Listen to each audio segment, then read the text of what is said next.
नमस्कार दोस्तों, आप सभी का एक बार फिर से स्वागत करता हूं। दोस्तों, अनुपात समानुपात का टॉपिक जो हमारा चल रहा था उसके 2 पार्ट हम कर चुके हैं। अभी उसका तीसरा पार्ट हम करने वाले हैं और ये टॉपिक जो है खत्म हो जाएगा। आशा करता हूं पिछले वाले 2 वीडियो जो अनुपात समानुपात पे थे वो आपको पसंद आए होंगे। पसंद आए तो जरूर लाइक करिए, शेयर करिए और चैनल को जरूर सब्सक्राइब करिए। तो शुरू करते हैं अनुपात समानुपात का टॉपिक, थर्ड पार्ट उसका। तो प्रश्न हमारा क्या है, किसी थैले में 50 रुपये, 20 रुपये और 5 रुपये के नोटों की संख्या का अनुपात दे रखा है 4:5:6 के अनुपात में दे रखा है। थैले में कुल राशि 3300 रुपये हो तो 50 रुपये के नोटों की संख्या निकालना है। देखो यहां पर कंफ्यूजन क्या है, दिक्कत क्या है यहां पर कि अगर ये 3300 रुपये की जगह पे अगर अनुपातों के हिसाब से देखा जाए तो यहां पर नोटों की संख्या मिल जाती तो ये प्रश्न बिल्कुल सीधा का सीधा निकल जाता। तो दिक्कत कहाँ हुई, दिक्कत ये हुई कि ये अनुपात तो है नोटों की संख्या का, लेकिन कुल रुपयों की संख्या दे दी। तो आपको ना क्या निकालना पड़ेगा, अनुपाती योग निकालने के लिए। देखो हमने पहले 2-3 टाइप्स इस टाइप की करी हैं कि अगर नोटों की संख्या पूछता है जैसे वो, तो उसी का अनुपात हम जैसे 50 रुपये का पूछा तो 4 ऊपर ले लिया, नीचे अनुपाती जोड़, क्योंकि ये यहाँ पर कुल दे रखा था 4 5 9 और 6 15 हो जाता और गुणा में 3300 कर देते। तो 20 का पूछता तो इसका अनुपात 5 कर देते ऊपर, तो ये ऐसे निकाल देते हम। लेकिन यहाँ पर ऐसे नहीं निकल पाएगा। क्यों नहीं निकल पाएगा? क्योंकि ये तो है नोटों की संख्या का अनुपात और ये है कुल पैसे जो थैले में हैं। तो प्रश्न आपको समझ में आ गया होगा। तो क्या करना पड़ेगा आपको क्या निकालना है, 50 रुपए के नोटों की संख्या निकालना है। 50 रुपए के नोटों की संख्या, तो उसके लिए 50 रुपए के नोटों की संख्या के लिए अनुपात क्या दे रखा है, 50 रुपए के लिए 4 है, 20 रुपए के लिए 5 है और 5 रुपए के लिए अनुपात क्या है हमारा, अनुपाती का आंकड़ा क्या है 6। तो यहां पर किसी का भी निकालने के लिए पूछे वो अनुपात तो ऊपर आएगा ही आएगा। तो 50 रुपए के लिए 4 था, अब नीचे क्या आएगा, नीचे किसके अकॉर्डिंग बनेगा, इस संख्या के अकॉर्डिंग। ये क्या है, 3300 रुपए कुल राशि है, ये नोटों की संख्या है। तो आपको क्या करना पड़ेगा, ये जो नोटों की संख्या का अनुपात है इसमें किसका अनुपात निकालना पड़ेगा भाई, पैसों का अनुपात। और पैसों का अनुपात कैसे निकलेगा, हम ये मान के चलेंगे कि माना कि 50 रुपए के नोटों की संख्या 4 है, 50 के नोटों की संख्या क्या है 4, तो टोटल पैसे कितने हुए 200, 50 की और इसकी गुणा यानी कि 200 रुपये प्लस वैसे ही 20 रुपये के माना कि 5 नोट हैं तो 20 के 5 नोट, तो 20 5 100, यानी कि ये तो होगा आपका 50 गुणा में 4 से आएगा, प्लस में ये 20 की गुणा 5 से करेंगे तो 100 आ जाएगा, प्लस में माना कि 5 रुपए के नोटों की संख्या है 6, 5 के ये आएगा 30 रुपये, यानी कि ये 5 गुणा 6 से आया। तो ये इस तरह निकालना है और गुणा में कुल पैसे कितने हैं बैग में 3300 रुपये। तो यहां से 50 रुपए के नोटों की संख्या आ जाएगी। और यदि आपसे पूछे, देखो इसको कैलकुलेट कर लेते हैं पहले, तो 4/200 100 300 330 हो गया, ये 330 और गुणा में इसके 3300, ये 0 से 0 काट दो, 33 से काटेंगे तो ये आएगा 10, तो 10 के 40, यानी कि 50 रुपए के नोटों की संख्या बैग में कितनी है 40। आई थिंक क्लियर हो गया होगा। लेकिन यदि आपसे 20 रुपए के नोटों की संख्या पूछे तो 20 रुपए के नोटों की संख्या के लिए अनुपात क्या है 5, तो 5 ऊपर नीचे पैसों का अनुपाती योग, और पैसों का अनुपाती योग हमने ये निकाला था सेम टू सेम 330 और गुणा में 3300, तो वही कब आ जाएगा, तो ये काटेंगे तो ये कितना आया था 10 आया था, ये 33 10 पे कटेगा 10 5 तो 50। तो 20 रुपए के नोटों की संख्या कितनी है, 20 रुपए के नोटों की संख्या टोटल 50। तो इसी तरह से आप 5 रुपए के नोटों की संख्या भी आसानी से निकाल सकते हो। तो आई थिंक ये डाउट क्लियर हो गया होगा। एक क्वेश्चन इससे रिलेटेड हम और ले लेते हैं, वो देखिए क्वेश्चन में हमारा डाउट बिल्कुल क्लियर हो जाएगा। जैसे एक प्रश्न नेक्स्ट दिया गया है कि किसी व्यक्ति के पास, कहता है कि किसी व्यक्ति के पास किसी व्यक्ति के पास है भाई 235 रुपये हैं, उसके पास 235 रुपये हैं और 235 रुपये जो है ना रुपये हैं उसमें 1 रुपया 50 पैसे और 25 पैसे, मतलब ये जो पैसे जो उसके पास टोटल 235 रुपये है ना वो सिक्कों के रूप में है, यानी कि 1 रुपये के सिक्के हैं, उसमें 50 पैसे के सिक्के हैं और 25 पैसे के सिक्के हैं। हालांकि ये बंद हो गए हैं, 50 और 25 वाले पहले चलते थे। तो सिक्के के रूप में है जिनकी संख्याओं का अनुपात दे रखा है। ये जो सिक्के हैं उनकी जिनकी संख्याओं का अनुपात, जिनकी संख्याओं का अनुपात दिया गया है वो क्या है, 11:15:20 है, 20 है। तो वो कहता है 50 पैसे के सिक्कों की संख्या क्या है, 50 पैसे के सिक्कों की संख्या, ये निकालना है भाई प्रश्न। आपको क्लियर समझ में आ गया होगा प्रश्न क्या है। 50 पैसे के सिक्के कितने हैं, मतलब वो ये कहता है कि किसी व्यक्ति के पास टोटल रुपए हैं 235 रुपए, और वो 235 रुपए है ना, वो 1 रुपए के सिक्के, 50 पैसे के सिक्के और 25 पैसे के सिक्कों के रूप में, मतलब पूरे खरीज है, हमारी भाषा में कह लो चिल्लर हैं वो सारे के सारे, वो उसने इकट्ठे कर रखे हैं। और उन सिक्कों का अनुपात दे रखा है, उसके पास जो सिक्के हैं उनका अनुपात, और उनका अनुपात क्या है, वो है 11:15:20, ये अनुपात उसका है।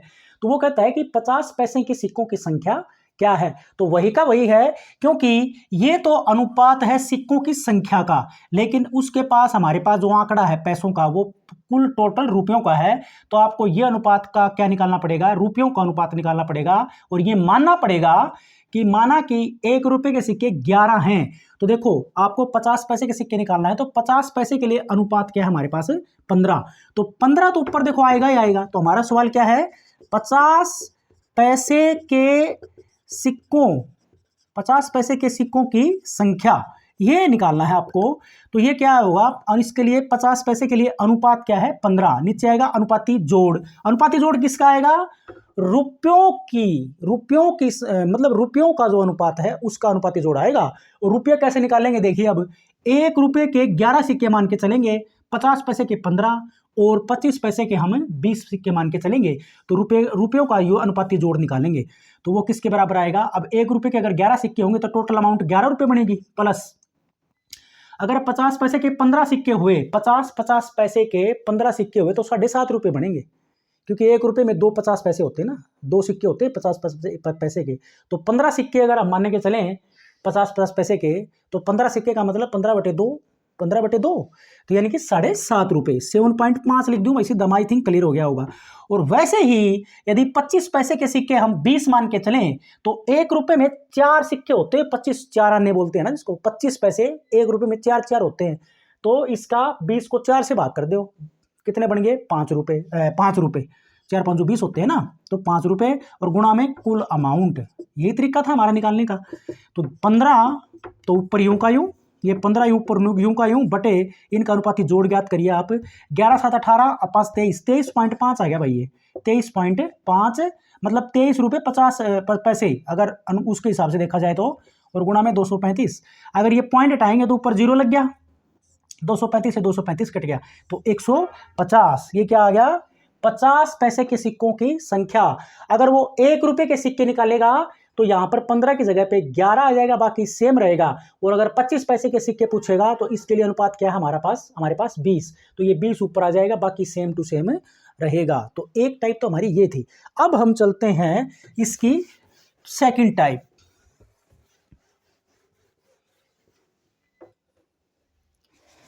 ये इंपॉर्टेंट प्रश्नों में है, एक बोतल में दूध और पानी का अनुपात दे रखा है, एक बोतल में दूध और पानी का अनुपात दिया गया है भाई। एक बोतल में दूध और पानी का अनुपात किस अनुपात में है, 2:3। किस अनुपात में है, फिर से लिख दूं यहां पर, वहां पे शायद रिफ्लेक्स हो रहा होगा, 2:3 के अनुपात में है दूध और पानी, मतलब ये दूध के लिए है और ये पानी के लिए है आंकड़ा, ये आंकड़ा पानी के लिए, ये दूध के लिए। तो दूध 2:3 अनुपात में। दूसरी बोतल में, एक दूसरी बोतल और है, दूसरी बोतल में ये अनुपात क्या दिया गया है, 1:4, मतलब ये दूध के लिए और ये पानी के लिए, है ना, दूध और पानी। दूसरी बोतल में अनुपात 1:4, दोनों बोतलों में मिश्रणों की मात्रा समान है, मिश्रण की मात्रा समान है दोनों में, मिश्रण की मात्रा क्या है, समान है, मिश्रण की मात्रा समान है। तो वो कहता है कि यदि उन्हें मिला दिया जाए तो उसमें दूध और पानी का अनुपात क्या होगा। अगर ये दोनों बोतलों के दूध और पानी का जो मिश्रण था, दोनों बोतलों में, पहली बोतल में दूध और पानी का अनुपात था 2:3, यानी कि ये 2 बार लिख दिया था मैंने, और दूसरी बोतल में यही दूध और पानी का अनुपात था 1:4, दूध की और पानी की मात्रा बराबर डाल रखी है बोतलों के अंदर। अगर दोनों बोतलों को आपस में मिक्स कर दिया जाए, मतलब एक ही बोतल में इकट्ठा कर दिया जाए, तो वो कहता है कि अनुपात क्या हो जाएगा। तो बिल्कुल साधारण तरीका है, आपको क्या निकालना पड़ेगा, मतलब दोनों बोतलों में दूध का कितना भाग है वो निकालना पड़ेगा, और दोनों ही बोतलों में पानी का कितना कितना भाग है, और उसको हम जोड़ देंगे। तो अगर हमें पहली बोतल के अंदर 2:3 के अनुपात के अंदर इसमें दूध और पानी का अनुपात है, तो दूध कितना आएगा, दूध का भाग, अगर पहली बोतल में दूध का भाग कितना आएगा, पहली बोतल में दूध का, ये लिखने के लिए है, पेपर में लिखने की जरूरत को नहीं। पहली बोतल जो है उसमें दूध का भाग कितना आएगा भाई, इसमें दूध के लिए अनुपात कितना है 2, और नीचे अनुपाती जोड़, ऐसे निकलेगा ना भाग इसका। भाई कुल भाग तो 5 है, उस भाग में दूध का भाग अकेले का निकालना पड़ेगा, तो उसके लिए अनुपाती अंक क्या है 2, तो 2/5, मतलब 2 + 3 आएगा यहाँ पर अनुपाती जोड़, यानी कि 2/5। अगर दूसरी बोतल में दूध का भाग ही निकालना होगा तो उसके लिए दूध के लिए अनुपात क्या है भाई 1, और नीचे आएगा अनुपाती जोड़ 1 + 4, तो 1/5। तो ये भाग जो मिले आपको दोनों बोतलों में 2/5 और 1/5, तो ये दूध के भाग दोनों के, क्योंकि हम बोतलों के दोनों मिश्रणों को जोड़ रहे हैं तो ये दूध के भाग भी जुड़ जाएंगे। तो पहली और दूसरी बोतल के लिए दूध का भाग कितना बन जाएगा टोटल 2/5 + 1/5। तो ये तो आ गया हमारा दूध के लिए अनुपात निकालने के लिए। अनुपात में अब निकालेंगे पानी का भाग। तो पहली बोतल में पानी कितना होगा भाई, पहली बोतल में पानी का भाग, पानी कितना आएगा, पानी के लिए अनुपात क्या है 3, और नीचे क्या लिखेंगे अनुपाती जोड़, यानी कि 3/5, क्योंकि 2 और 3 5 होते हैं। उसी तरह से दूसरी बोतल में अगर पानी का भाग निकालना होगा तो पानी के लिए अनुपात क्या है हमारे पास 4, तो 4 ऊपर आएगा, नीचे क्या लिखा है लिखेंगे अनुपाती जोड़, 4 और 1 5, ये दूसरा भाग हो गया इसका। तो ये तो दूध के लिए था, और ये पानी के अलग अलग भाग दोनों ही बोतलों में, इनको जोड़ देंगे आपस में, तो क्योंकि हमें मिश्रण को मिक्स करना है तो पानी भी जुड़ जाएगा। पानी में पानी जोड़ना है 3/5 + 4/5, तो ये पानी का भाग आ गया हमारे पास। तो उसने बोला कि दोनों को अगर मिक्स कर दिया जाए तो दूध और पानी का अनुपात क्या हो जाएगा, तो इन भागों को जोड़ दो। अब इनको जोड़ेंगे तो आपको क्या मिलेगा, ये बनेगा 3/5, एलसीएम लेंगे ना, 5 एलसीएम आएगा तो 2 और 1 3 हो जाएगा, अनुपात में 3 और 4 ये 7/5 हो जाएगा। क्योंकि ये अनुपात में है तो 5 लिखने की फिर जरूरत नहीं है, तो क्या अनुपात मिल जाएगा हमें 3:7 का अनुपात वो जो है बन जाएगा।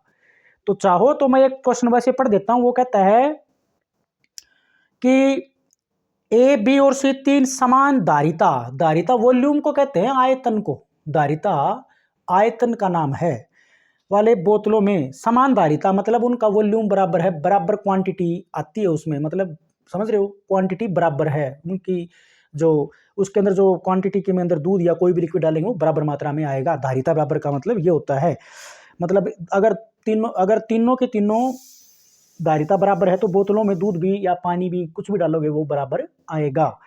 तो पानी का अनुपात दे दिया क्रम से 2:3, दूध और पानी का अनुपात फिर 2:3, दूसरी बोतल में 1:4, तीसरी में 5:6, तीनों को एक ही बर्तन में डाल देते तो उसमें दूध और पानी का अनुपात क्या होगा, तो आप इसको इसमें 3 दे दिए तो तीनों का अलग अलग दूध का भाग निकाल लो, फिर तीनों का पानी का भाग निकाल लो, दूध में दूध जोड़ दो तीनों के तीनों भागों को, और पानी में पानी जोड़ देंगे तो आपका आंसर आ जाएगा, अनुपात में रख देंगे उसको। आई थिंक ये टाइप आपको क्लियर हो गई होगी, कमेंट करके आप बोल सकते हो। तीसरा, इसके बाद में आती है हमारी टाइप नंबर 3।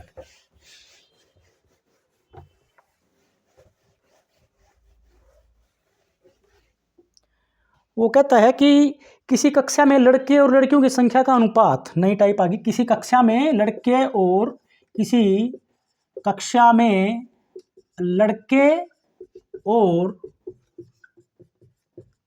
लड़कियों की संख्या का अनुपात दिया गया है भाई, लड़कियों की संख्या का अनुपात दिया गया है। क्या अनुपात दिया गया है, 2:3 है। लड़के और लड़कियां, मतलब ये लड़कों के लिए है, ये लड़कियों के लिए है, मतलब 2 लड़कों पर 3 लड़कियां हैं। अनुपात का मतलब ये है, यदि 20 लड़के और उतनी ही लड़कियां, यदि 20 लड़के और उतनी ही लड़कियां, 20 लड़के और उतनी ही लड़कियां दाखिला लें तो अनुपात भी बदल जाएगा। फिर अनुपात बदल जाता है, बदलकर क्या हो जाता है, अनुपात बदलकर 4:5 हो जाता है। तो कक्षा में लड़कियों की संख्या क्या है, मतलब जो पहले थी ना वो बतानी है। प्रश्न में क्या कहता है कि लड़कियों की संख्या क्या है, लड़कों की संख्या भी पूछ सकता है, वो लड़की की पूछ सकता है, लड़कों की भी पूछ सकता है, तो कोई फर्क नहीं पड़ेगा। कुछ भी याद करना नहीं है, छोटा सा प्रश्न है, आसानी से निकाल दोगे। कैसे, देखो, किसी कक्षा में लड़के और लड़कियों की संख्या का अनुपात दे दिया, ये है, तो मैं ये मान लेता हूं कि भाई ये लड़कों के लिए था और ये 3 था लड़कियों के लिए। माना कि पहले लड़के थे 2x और लड़की थी 3x। तो अगर लड़के और लड़कियां 2x थी, लड़कियां मतलब लड़के 2x और लड़की को मानूं मैं 3x, तो इनका अनुपात अगर निकालोगे ना तो 2x बटे 3x हो जाएगा। और वो कहता है कि 20 लड़के आ जाएं और उतनी लड़कियां आ जाएं तो प्लस का 20-20 और हो जाएगा इनमें, तो अनुपात ये बन जाएगा हमारा नया। और ये किसके बराबर लिख सकते हो आप, 4:5 के, यानी कि 4/5। आर पार गुणा कर लो इसकी, तो 10x जमा का 100 बराबर 12x जमा का 80। x एक तरफ करोगे तो ये 10x इस तरफ जाके घटेगा, मतलब देखो स्टेप बना दूं, 12x घटा का 10x और ये 80 इस तरफ आ जाएगा, बराबर आ जाएगा 100 घटा का 80। तो ये तो बचेगा भाई 2x और ये बचेगा 20। x का मान निकालोगे तो होगा 10। तो वो क्या कहता था हमारे से कि लड़कियों की संख्या क्या थी या क्या है, तो ये बाद का नहीं बताना, पहले का बताना। तो लड़कियों के अनुपात क्या था, 3। हमने लड़कियां 3x मानी थी, x का मान यहां पर 10 रख दो, 10 तिया 30, तो लड़कियां पहले थी 30। आपका उत्तर ठीक है। आई थिंक ये क्लियर हो गया होगा ये टाइप। तो इस तरह के टाइप्स में ना और भी अगर लेना चाहो तो वो कहता है कि 2 संख्याओं का अनुपात दे दिया। अगर ये अनुपात जो है ज्यादा भी हो जाए ना, वो कहता है कि किसी स्कूल के 3 कक्षाओं में विद्यार्थियों की संख्याओं का अनुपात दे रखा है, मतलब 3 क्लास अलग अलग हैं, तो उसमें विद्यार्थियों की संख्याओं का अनुपात दे रखा है। देखो मैं लिखूंगा नहीं, वैसे ही मौखिक सुन लो, 9:12:16। मतलब किसी स्कूल में 3 क्लास, तो उनमें विद्यार्थियों की संख्या अलग अलग होगी, तो उनकी संख्याओं का अनुपात है 9:12:16। वो कहता है यदि प्रत्येक कक्षा में 120 विद्यार्थी और दाखिला ले लें, मतलब इसमें भी 120 विद्यार्थी आ जाए, पहले ये वाली क्लास कोई भी है, ये 6ठी 7वीं 8वीं कुछ भी है, इसमें भी 120 आ जाएं, इसमें भी 120 आ जाएं, तो जाहिर सी बात है अगर विद्यार्थी नए आएंगे तो अनुपात में भी बदलाव आएगा। तो नया अनुपात क्या बन जाता है, 15:18:22 बन जाता है। तो वो कहता है कि तीनों कक्षाओं में छात्रों की कुल संख्या कितनी है, तीनों कक्षाओं में छात्रों की कुल संख्या कितनी है। तो हम क्या करेंगे, वही तरीका, पहली वाली कक्षा के 9x विद्यार्थी मान लिया, दूसरे वाले के कितने मानेंगे, 12x मान लेंगे, और तीसरी वाली के 16x मान लेंगे। तो इन सभी में 120-20 जोड़ देंगे और बराबर किसके लिख देंगे, 15:18:22 के बराबर लिख करके x फाइंड आउट कर लेंगे। तो ये आपके लिए छोड़ रहा हूं, आप कर सकते हो इसको। इसके बाद में नेक्स्ट टाइप है हमारी, यदि किसी गोले के क्षेत्रफलों में, वो क्या कहता है कि किसी गोले के क्षेत्रफलों में m की 2 अनुपात n की 2 का अनुपात हो, तो उसमें उसके आयतनों में सॉरी ये गलत ले लिया। वो कहता है कि किसी गोले के क्षेत्रफलों में, वो क्या कहता है प्रश्न में, गोले के क्षेत्रफलों में 25:36 का अनुपात है। किसी गोले के, यदि किसी गोले के क्षेत्रफलों में 25:36 का अनुपात है, मतलब 2 गोले हैं, तो वो कहता है कि आयतनों का क्या अनुपात होगा। तो आपको पता ही होगा कि क्षेत्रफल में इसको वर्ग में बदल लो, मतलब इसको आप क्या लिख सकते हो, 5 की 2 और इसको लिख सकते हो आप 6 की 2। ये क्षेत्रफल हो गया, क्षेत्रफलों का अनुपात।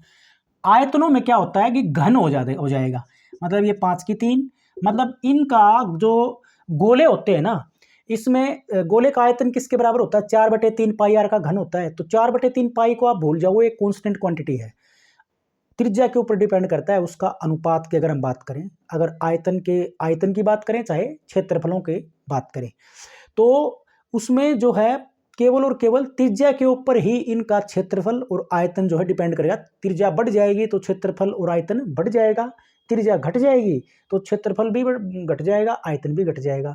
तो हम ये मान के चलते हैं कि उनका जो आयतन है, जैसे देखो अगर आयतनों का अनुपात ज्ञात करोगे ना, तो 4/3 पाई आर का घन अनुपात में अगर इसका R1 मान लें और दूसरे का आयतन ज्ञात करें 4/3 पाई आर का घन, इसको अगर हम R2 माने, तो देखो ये तो कट ही जाएगा ना अनुपात। अगर हम अनुपात ज्ञात करेंगे तो 4/3 पाई से 4/3 पाई कट जाएगा। तो अनुपात किस में आया, सिर्फ त्रिज्याओं में। तो सुकेर में क्यों बदला आपको समझ में आ गया होगा, क्योंकि गोले का जो क्षेत्रफल होता है ना, पृष्ठीय क्षेत्रफल, तो 4 पाई आर स्क्वायर होता है वो। तो 4 पाई आर स्क्वायर, तो 4 पाई अनुपात में लिखेंगे तो 4 पाई और 4 पाई का कोई रोल नहीं रहेगा, तो आर स्क्वायर रहेगा वो, मतलब R1 स्क्वायर और अनुपात R2 स्क्वायर का फर्क रहेगा यहाँ पर। तो हमारे लिए ये R1 स्क्वायर और R2 स्क्वायर हैं, तो R1 स्क्वायर में और R2 स्क्वायर में बदलेंगे तो आपको ये मिलेगा। तो अनुपात ये किसका आ गया, ये क्षेत्रफलों का अनुपात है, मतलब त्रिज्या हमारी 5:6 के अनुपात में है। आयतनों का अनुपात ज्ञात करोगे तो इनका घन हो जाएगा, मतलब 5 की 3 हो जाएगी और ये 6 की 3। ये डाउट क्लियर हो गया होगा आपको। तो 5 की 3 क्या होता है, 125 होता है, और 6 की 3 होता है 216। तो आयतनों का अनुपात दिया गया हो तो क्षेत्रफलों का अनुपात भी आप निकाल सकते हो, और क्षेत्रफलों का अनुपात दे रखा है तो आयतनों का अनुपात आप निकाल सकते हो। तो ये था हमारा अनुपात समानुपात का टॉपिक, जो कि कंप्लीट हो चुका है। आशा करता हूँ पसंद आया होगा, और अगर वीडियो पसंद आया तो लाइक कर दिया करो, शेयर कर दिया करो, चैनल को जरूर सब्सक्राइब कर लो। Thanks for watching.